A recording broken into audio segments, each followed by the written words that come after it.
Sonya Morton Firth, and you're watching the Sonya Morton Firth Show. Today, my guests are Mark Victor Hansen and Crystal Dwyer Hansen.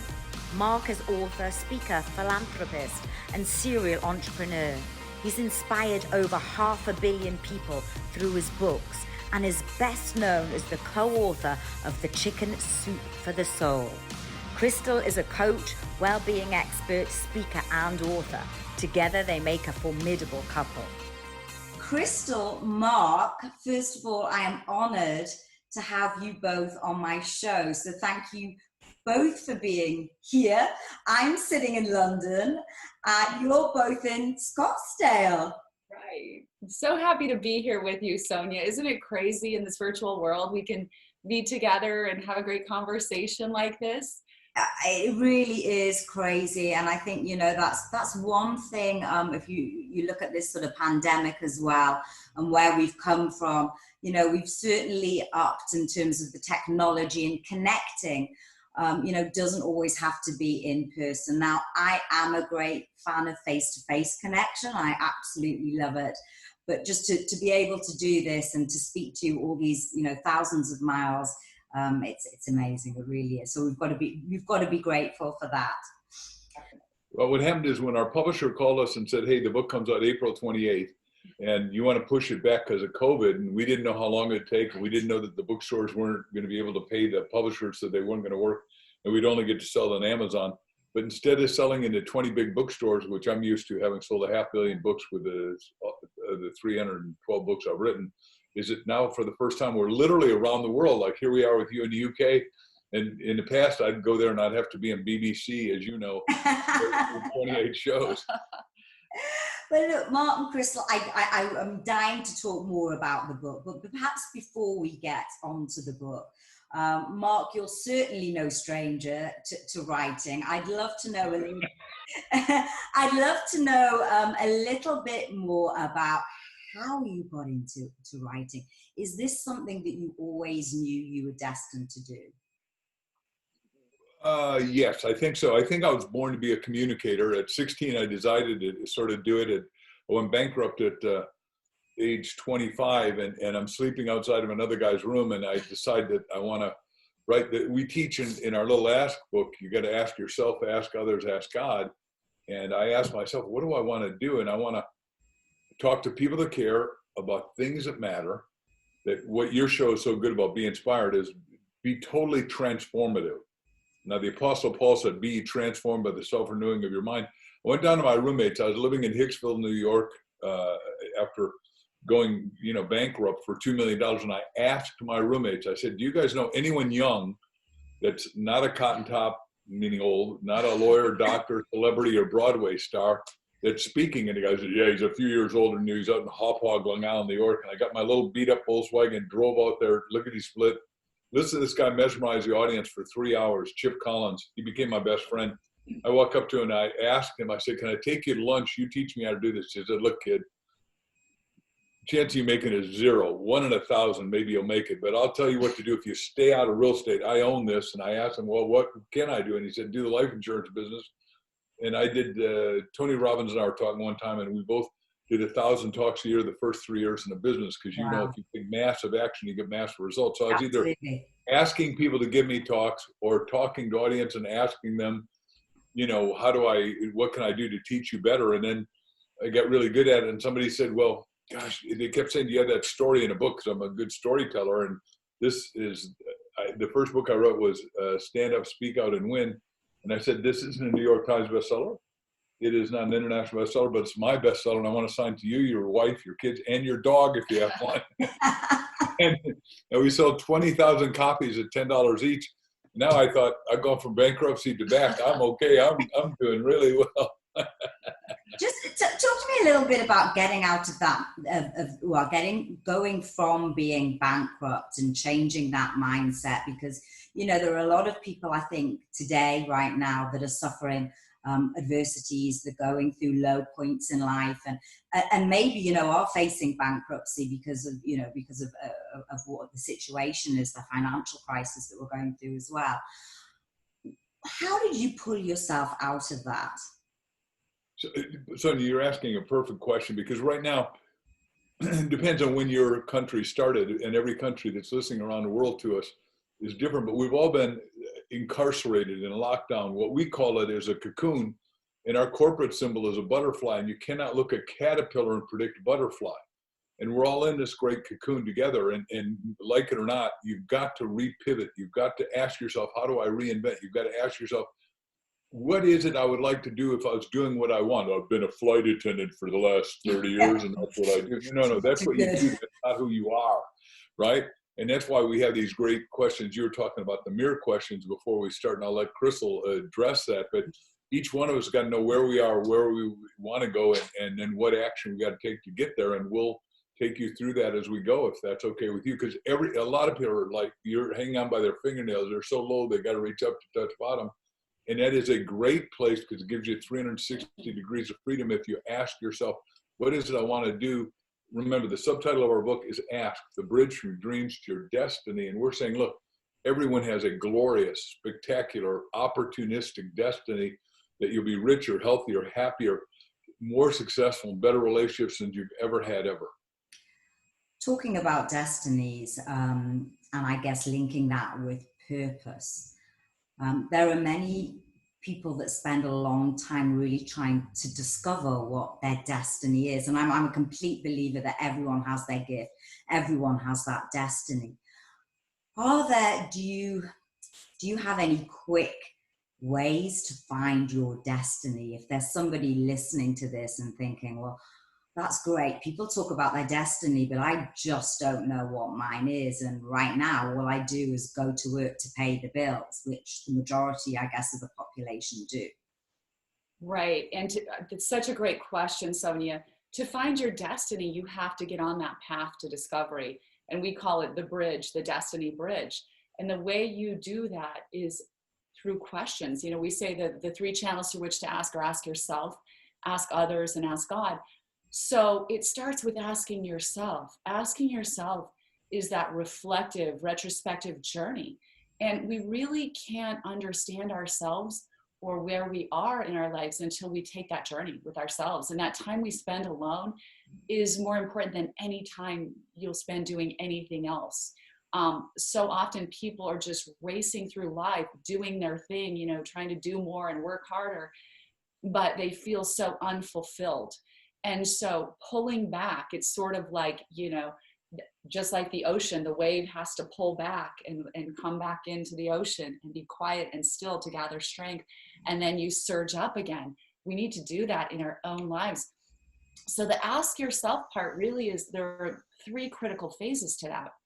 Phase number 1 is going to that place where you're asking yourself, where am I now?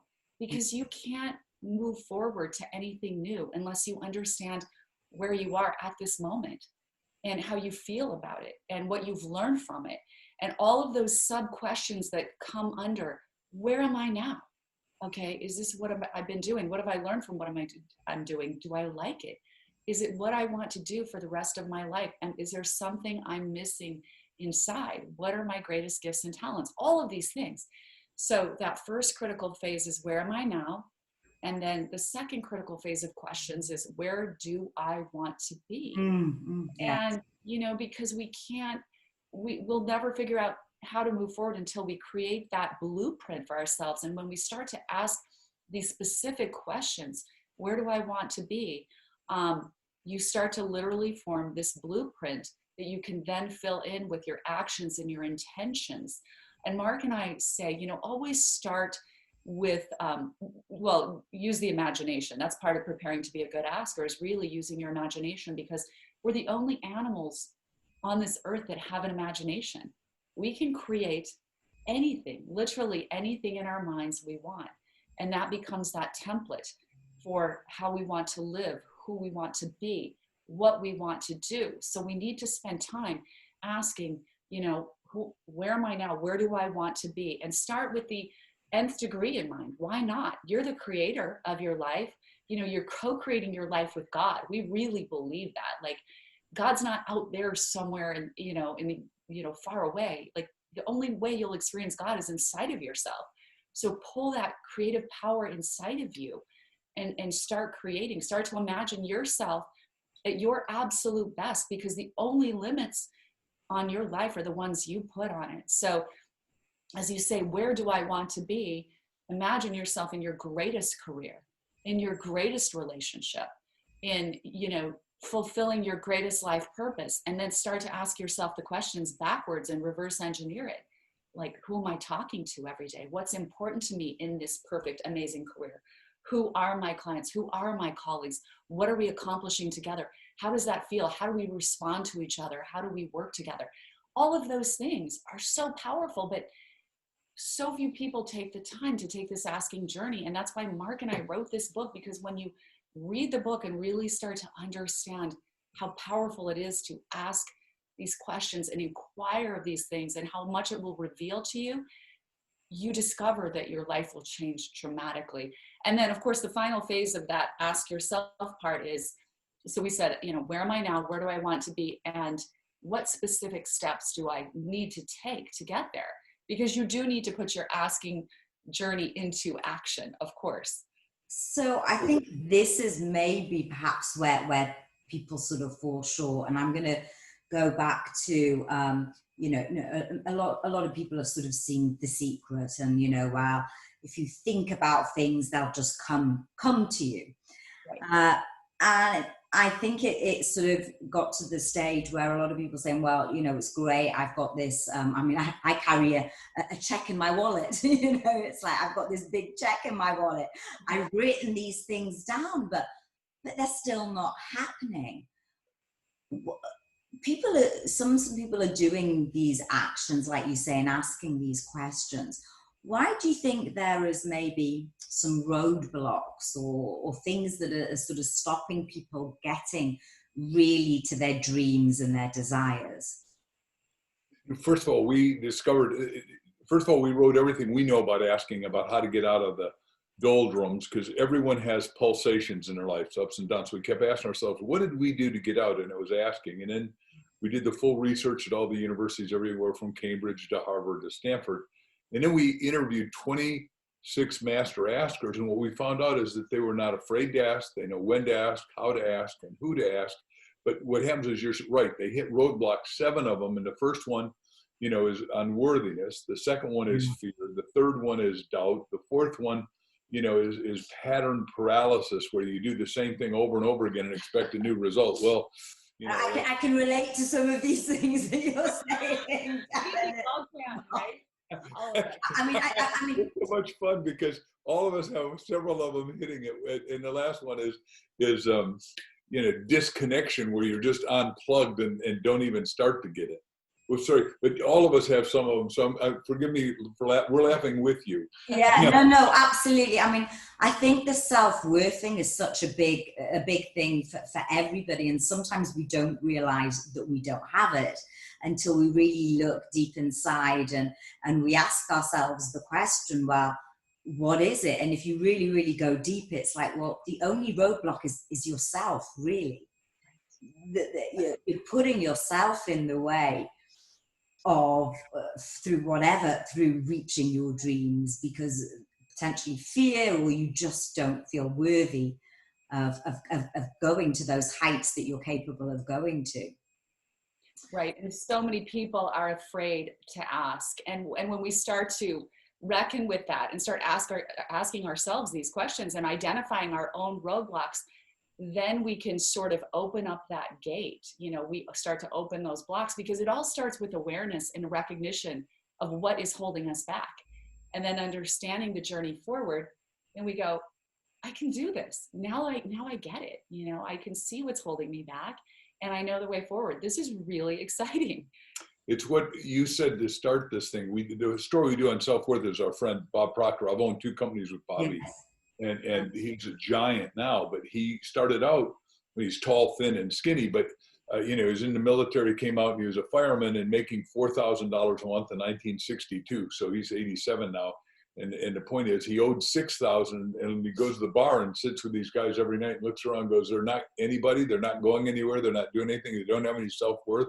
And I guess I don't have any self-worth. So what he did, he asked himself, who is it that has it? He had this guy, Ray Stanford, who I also knew, and went to Ray and said, you know, will you help me? He says, what do you want? I said, I want to be healthy. I want to be happy. I want to be rich. I want to have my life working like you.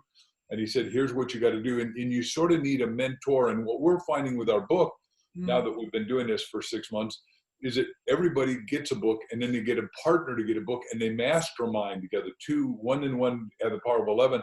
And they go through every question in their book, and the self-examination, back to what Crystal was brilliantly saying, you just start unraveling what do you really want in your heart of heart, because once you got self-worth, you take self-determined action. You ask yourself, how do I do it? How do I go from here to there? You'll know, because your inner knower knows. We're all born abundant with 18 billion brain cells that can't come to work until you ask at depth of your soul, like you did after listening to my friend, Dr. DeMartini, our friend. And it is really a feeling, and it really is. I mean, I actually have the physical reaction. It's like a tingling inside, and it feels like every cell in your body absolutely knows that you're on the right path. That's the only way I described it. It sounds a little bit woo-woo for people that might be watching this, going, "Oh yeah, right," but it really does feel like that. By the way, that's how we did. I love that. It's true. I mean, your body speaks to you, you know, and so you know when you're on the right path. When we did Chicken Soup for the Soul, we had 7 discernments, and the first one was it's got to give God bumps, goosebumps, or chili bumps, which is, you know, pretty universal discernment that this is truth. And what you're saying is what is the truth of your soul and your heart? And that's where what Crystal and I have discovered is that people aren't willing to ask. Since Socrates taught asking, you know, in ancient Athens, and started the whole educational system by teaching Plato, who taught, you know, Aristotle, who taught Alexander the Great, who conquered his world. The point is, we all need to learn how to ask, and we want everyone to grow up and become what we're calling now master askers. And once they get the book, and pretty much you can get it everywhere around the world at Amazon, which we're having an exciting revelation of. We didn't know that could happen. Then we ask them to go to askthebookclub.com, askthebookclub.com. We're going to have a free meeting with everybody who's read the book and help bolster them up to find their destiny and become master askers by talking to each other, literally world around. Wow, that sounds fantastic. Well, please count me in on that book club, I have to say. Just in terms of the master asker, because you know we ask questions every day, and you know I interview people, and I know questions can be so important, but it's the way we ask questions, isn't it? Are there any sort of principles that you would say is the best thing to adopt to ask the best sort of questions? Is there a sort of a best practice to ask questions, the right questions? Right. I think it's really important to frame your questions in a positive way. Too many people, you know, where they're asking a lot of questions, but they're asking in a very negative way, like, oh my God, what if I get sick? What if I lose my job? How am I going to survive? You know, all of these things start to give directions to your mind. You're creating that architecture we were talking about, but you're creating it in the worst case scenario. That's why we're saying, it is very important how you formulate your questions. And we described that in the book. You need to go to this place that is the nth degree of your ultimate success. Why not? And you really have to become disciplined in not letting your mind run away with these crazy questions that can lead you to creating exactly the life that you don't want. Because you are the creator of your life. And while you know, I'm a transformational life coach and clinical hypnotherapist, and I tell people all the time, while it appears that your life is coming at you from an outside source and you're just sort of like ducking and dodging and trying to keep all the balls in the air, the opposite is really true. The truth of it is your life experience is created from the inside out. And once you realize that, it's so powerful. Then you can say, look, if I don't like what I'm getting, then I need to go back inside and start formulating the right questions. Because every question asked, you know, you start asking questions, you suddenly see a solution you didn't see before. You ask more questions, you get an illumination. And I'm sure you've felt this, Sonya. You know, you start asking, you go, oh, wow, that never occurred to me. You keep asking more questions, you start to form a plan. And so question by question, answer by answer, you start to cross that bridge to your destiny. And you start to feel really amazing because, like you said, you know when it's happening, you know when you're on, you know when you're doing that dance with life that you're supposed to be doing. And it feels in that moment that you have those amazing moments, those aha moments, it feels so right. But I want to say not sometimes, just when you think you're going down the path, you then have what I call the monkey mind that comes along, and it tells you all the reasons why that's just not possible. Or who do you think you are? You're never going to be able to do that. Or your mind almost wants to question everything that you're thinking.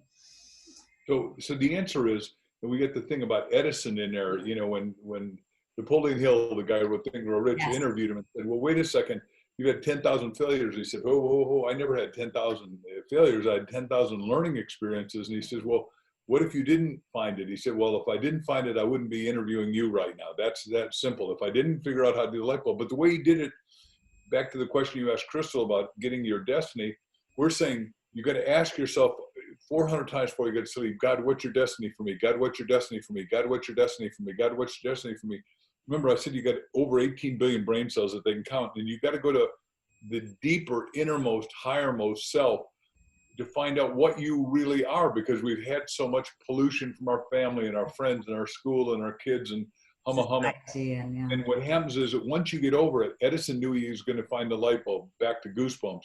We knew that we were going to be world's best-selling author, and we sold 500 million books, but our goal is to sell 1 billion books, because back to your statement, everyone says, who do you think you are, Mark? Nobody's ever sold 1 billion books. Well, by the way, you sold 500 million, right? well, we did Chicken Soup originally. They wouldn't let us on. I was selling more than anybody. In New York Times, the lady wouldn't let us on. So Jack says, what are you going to do about it? Now, he graduated 3rd in his class at Harvard, but he's afraid to ask, and I'm not. So I call her up and I say, what happens here? I'm selling more books than anybody, and you're not putting us on New York Times. She says, sir, you are a multi-authored book. I go, yeah? I said, does that mean you don't do multi-author books? She said, we at the New York Times. She was very pompous and self-assured and full of herself. We don't do multi-author books. I said, you're positive? She said, I'm positive. I said, lady, you do the Bible. It's got 66 books unless we add maps, and it's 720. Are you sure? She said, you're in next week, boy. So the point is of questions is you've got to be proactive. What Crystal said is you can't go asking negative like I did. I said, oh my God, what if I go bankrupt? And I checked a book out of the library, how to go bankrupt by yourself. You ask the wrong question, you get the wrong result, because the conscious mind feeds the subconscious, and you know this stuff and teach it, and have had everybody great on your show, and thank you for inviting us. But once you program that subconscious, it becomes robotic, it becomes hypnotic. And Crystal's the hypnotherapist of the two of us, but the fact of the matter is you've got to program your mind positively, correctly, assumptively, and then you got to go take the action to feed it into the belief that you're going to do it. Like I had to make the calls to get the seminars and sell more books than anybody's ever sold, just because that's what my intention was. But is there a part, I mean, look, Mark and Crystal, you know, you're very successful. You've done this before. And there must have been a point, well, I know there was in reading your story, that you were rejected, not just once, but I'm sure a lot of times. And yet you it's your life, you kept going back and you kept going back and you kept going back. There's resilience there. But does everyone have that resilience? I believe absolutely everyone does, but we have to have a little bit of courage to use it. And I think back to one of my most challenging times in my life. I was very young. I was one of those kids that thought high school was super easy and boring. So I accelerated my curriculum and graduated at age 16 and married my boyfriend, who was 5 years older. Not a great life plan, right? So 2.5 years later, I find myself divorced, baby on my hip, in a city by myself with no friends or family, and honestly no idea what I was going to do to make money, to survive. So I did what I could think of. I applied for food stamps because I didn't know how I was going to pay for food. And I got those, and I remember standing at the line at the grocery store, ready to hand over those food stamps for my diapers and food. And I suddenly had this huge epiphany. This question dropped in my mind, and it was seriously like a light bulb was shining on my head, like a spotlight. And first question was, how did I get here? Followed by the second question, like, am I doing everything I can to get out of this, or am I taking the easy way out? And it was this moment of truth. And I knew the second I asked myself that question, that I wasn't doing everything I could. I wasn't tapping in. I wasn't digging deep. And it would have been really easy for me to just like take the victim, role and say, oh, I have every excuse. I'm this young mother. I'm so young. I have a baby. But something inside of me, when that question challenged me, and I thought, no. And as I realized, like, I am not doing my best. And I don't like that feeling. And so this all happened in a nanosecond. So as I was turning those food stamps over to the cashier, I was literally saying with so much conviction to myself, this will not be my future. At that point, I put myself through real estate school, and a year, just slightly more than a year and a half from that time that I was turning those food stamps over to the cashier, I was now working for the top home builder in our valley. And I became the #1 realtor. And also during that time, someone had approached me and said, you should do some modeling. So I thought, what do I have to lose? I went to the largest modeling agency in our valley, and I asked them if they would sign me, and they did. And I ended up doing some television commercials that went national. So I was also now getting Screen Actors Guild. You have to join the union when you make so much in residuals. Have to is an interesting term, because the benefits are amazing. So I had the best insurance for my son and myself. I become the #1 realtor in my company, and I'm working for the top home builder. And it was such an amazing pivot in my life that I couldn't help but look back on it and say, wow, I'm so glad that I asked myself that question, and that I had the courage to sort of be tough on myself and parent myself a little bit and say, no, this is not acceptable. I can do better. And were there not moments, Crystal, because it sounds like it just flowed so beautifully. Were there not moments where you thought, oh God, I can't do this, or something, I don't have that the TV has rejected me, or the realtor job isn't going the way I thought, and you sort of step back and oh God, maybe I can't do this anymore. Totally, because when you hear it in the story form, it all worked out. But everything, the competition at and whatever, the naysayers at the real estate company and all of those things, just so many obstacles, and even in the modeling industry, oh my gosh, the competition there is incredible. But what I learned about the modeling thing was there are so many pretty faces, but I figured out if I could connect with people at a real level. So when I would go in for an audition, a cattle call of 1,000 girls, I would look at them in the face and talk to them and have a conversation, look in their eyes, get some rapport going. And I didn't feel like, oh, I'm the most beautiful woman here. There are so many beautiful women, but I was so blessed because people became so attracted to that. And I think your aura, your energy, we're all energetic beings. So I guess and we just need the connection part is so important. And that's why Mark and I love asking, because we talk about how asking questions is what bonds us together. When we ask each other a question and we listen for the answer, and then we do a deeper probing question, we talk about this in the book, we become bonded as human beings. And in the studies that we did, the studies all reveal that people who ask more questions are more likable. You're more likable in business situations. You're more likable in a dating study. People who ask more questions, more sincere probing questions, were the ones who were more likely to get the second date. So this whole question of asking encompasses, it's asking yourself, it's asking others, and asking God, tapping into that greater purpose, asking, creator of the universe, you created me for something great. What is that? I want to be the greatest expression of what I was created to be. Show me what that is. So just a couple of things on that. So I definitely want to get back to the asking others. But just in terms of asking God, the universe, whatever you believe in, that I'm sure there are people that believe in various different things. How do you, and I'm sure people are going to say, well, how do you get the answer? I mean, do you hear this sort of booming voice that says, this is the answer? Or where does the answer come from when you ask, let's say, when you ask God or the universe? Here's the deal. When I was in graduate school, I was with Buckminster Fuller, Einstein's best student. And Bucky said, you can never ask a question without the answer coming in. We happened to be walking down the street together, and he said, just ask yourself what kind of tree that is. And I didn't know. And 3 days later, somebody's talking about, oh, aren't the walnut trees the best ever?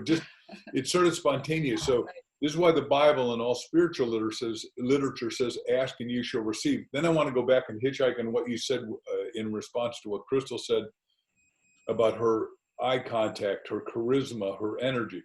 All of us on a full-time basis are broadcasting and receiving stations, right?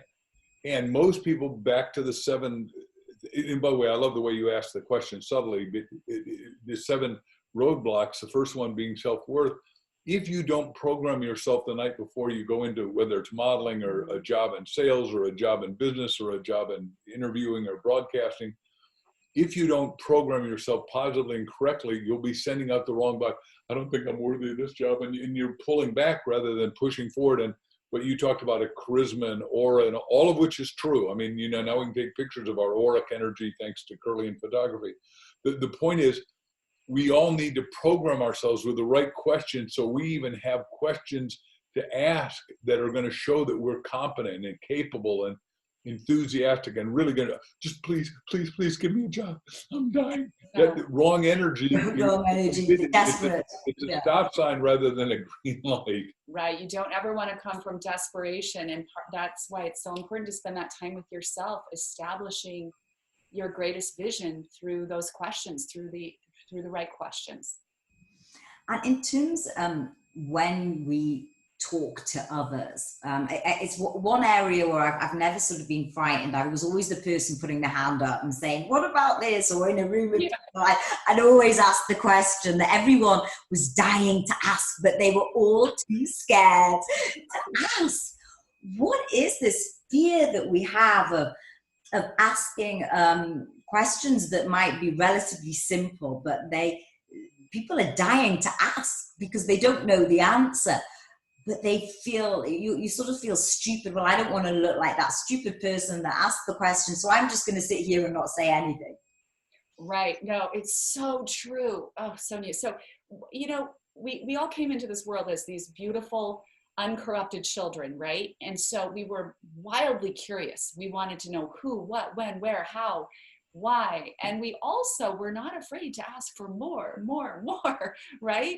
And then over time, whether it was how you were parented or the jobs you did, or you went into the military, whatever, life's basic rejection, that beautiful ability to ask and to be curious about everything and be unashamed in not knowing, that gets crushed out of us. We start to get scared. We were rejected, and it starts to it programs that beautiful natural asking ability out of us. It crushes it out of us. That is why it is so important to spend time rebuilding that, because you have it inside of you. You can rebuild this. You can rekindle every beautiful thing inside of you. It's waiting for you, but you have to be willing to take this journey. You have to dedicate yourself to it and have fun with it. It's important to have fun. The other studies we did showed that people going into situations where they have to ask somebody a question, either ask for information, help, assistance, whatever, going into it, people felt like they would be perceived as being stupid, ignorant, uninformed, or pushy and obnoxious, right? The opposite is true. When you actually are willing to step up and ask, there is an 80% more likely chance that your request will be granted if you're just willing to step up and ask. And so we need to understand that our preconceived notions are wrong, they're flawed. And even if someone does reject us, I always tell people this with everything in life, in my coaching practice, it has nothing to do with you. We're all a little bit narcissistic. We literally think everything is about us. Yeah. And it's tempting to do that, right? Mm. When someone rejects you, when someone's even mean to you or unkind, it has very little to do with you. It has everything to do with what is going on inside of them. And you need to understand that and be in stay in your joy and realize that you're going to ask, and this person may or may not be able to grant your request. Maybe they just got terrible news. Maybe they're so overwhelmed that they just can't even focus on what you're saying right then, or whatever it is. It rarely has anything to do with you. Sometimes you're still going to feel scared, but if you just be determined to just step on that fear with courage. Sometimes you just have to get in there and step on that fear with some courage. And just, I like to even envision that in my mind, because those visualizations are important. See yourself as you're stepping through that door, stepping on your fear, with just tremendous courage. With like, I love that. I absolutely love that. Stepping on your fear. I think a lot of people, particularly here, and I'm just going to bring it back to being here in England, to the Brits. We tend to be overly polite in certain situations where we don't feel like we can ask because it would be rude. This is, I mean, I've been in sales a long time as well. That was my sort of corporate job. And, we were taught then, you have to ask the question. You're not going to get the sale if you don't ask the question. So many people, particularly here, and it is a cultural thing, I think, sometimes it's a bit of a stiff upper lip thing, maybe of older generations, that they just won't ask the question because they think it's rude in some way. So the point is, we're giving everyone out there permission right now to ask, and ask big. And back to the 3 questions. Ask yourself, what do I really want to be? What do I really want to do? What do I really want to have? Then ask others. And if you don't feel confident to do it, all you got to do is say, hey, look, Crystal and Mark gave us full permission. I think, Sonya, you'll add your permission to that. Oh, absolutely. Go for it. I think I'm going to tell you that 30% of the people are unemployed, underemployed, or unhappily employed in America. And I'm going to say it's probably the same in UK right now. I'm sure, yeah. And it's not getting any better at one level. At another level, 30% of the businesses, for whatever reason, are explosively growing. I did a whole nother book, which if they go to my website, markvictorhansen.com, how to be up and down times, it's free. And we talk about the 7 businesses are going to do $50 trillion between 2020 and 2030. But those businesses are where you could go find your ideal self, find that you earn all the money that you deserve, because most people have been underperforming because they're not happy where they are. And if you're not happy, you cannot be fully productive. And if we're made in the image and likeness of God, like it says in Genesis 1:28, then you're here for 2 reasons: to create and contribute. And you've got to ask yourself, your deeper innermost soul, what am I here to create? And what am I here to contribute? And what we're here to contribute, like your title is, Be Inspired. We want to inspire everyone to their best self. And the only way you can do that is if you're probing and discovering what is your higher destiny. Because it's not to be a drone. It's not to sit at a desk and type. It's not to be a blah, blah. It's to be something. You're here to be a record setter, a history maker, like the guy you interviewed, we watched to climb Everest and everything. Back to what you'd asked earlier about writing down all this stuff. I'd gone through a very painful and expensive divorce, and I wrote down 267 things I needed in my ideal wife. Each of us had to have our own business. We had a love to travel. We had a love to be with people. We had to absolutely totally love each other, be monogamous, all those kind of things. And I never told her that until after, but she, and I say, write down in purple, God's highest color, top of the electromagnetic spectrum. So you should write it, sorry, I'm really curious about this. You should write it in purple. Yeah. Right, yeah, write the goals, yeah, in purple pen, purple. In purple so we pen. write in purple. Any time of day or anything else, or should you just be sort of really centered and really sort of... Yeah, and we like mornings because it's so fresh. If you can get up a little early and spend that time with yourself, because it sets your day. And we really believe in every morning we spend an hour together in prayer and meditation and writing our goals. We got our goal journal with us, and we have more victories than anybody because all life pulsates. All life has the big word is vicissitudes, meaning the yogurt hits the fan, right? There's nobody getting out of here clean. So you need to look back at the victory journal so you can say, hey, wait a second, I succeeded before. Somehow I'm going to pull myself out of this and out of this doldrum and out of the COVID and out of everything. Now, I guess a lot of people will be looking at that, and I love your purple pen. I love the writing down of the ideal relationship. I'm going to do that, actually. But certainly in terms of people goal setting, you know, we're about to enter 2021, and I'm sure a lot of people set goals back in 2020 and probably ripped them up thinking, wow, who would have known that we were going to have a global pandemic, and all those wonderful goals I wrote have gone.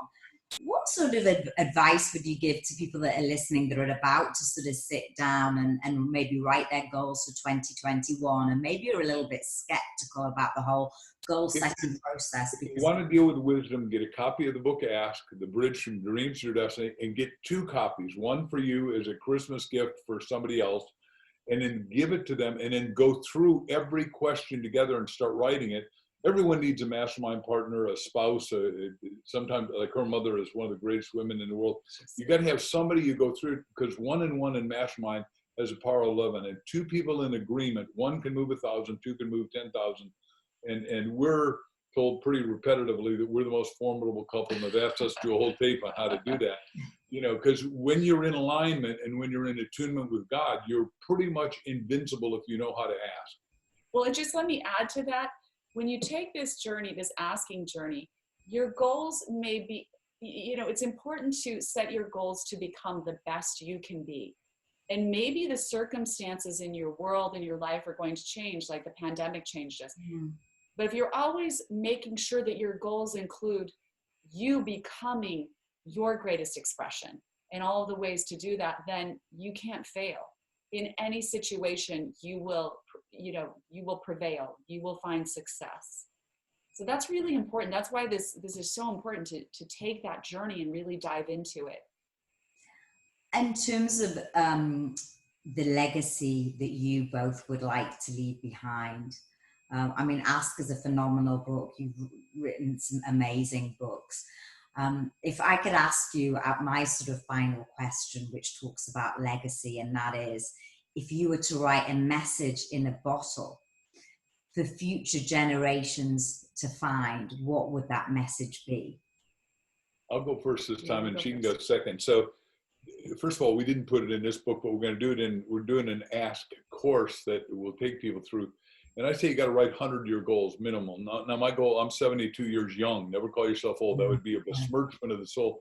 I'm going to live to be 127. I've got to say, Mark, and this isn't to butter you, you look amazing for your age. Absolutely amazing. And I'm sure it's not any Zoom filters. No, No. She takes great care of me, and she's a nutritionist amongst other things. But the message in a bottle would be, here's my 100-year goals, which, by the way, I wrote when I was in my 20s. So this is not an age thing, but I said, I'd like to feed on fed humanity, because today we can do that. I'd like to house on housed humanity expeditiously and omniconsiderably. I'd like to take all trash and turn it into cash, saying there's no useless item in the planet, right? There's great stuff, just we didn't know how to do it. Now we're part of a company. In that book, I said everyone can go to my website, markvictorhansen.com. We talk about a company that spent $300 million that's figuring out how to turn trash into cash, metal, glass, metal, plastic. And what that means is all our garbage dumps around the world since 1950, that's the first time we ever had them, are now full. In America, the 10,000 of them are closed, they're full.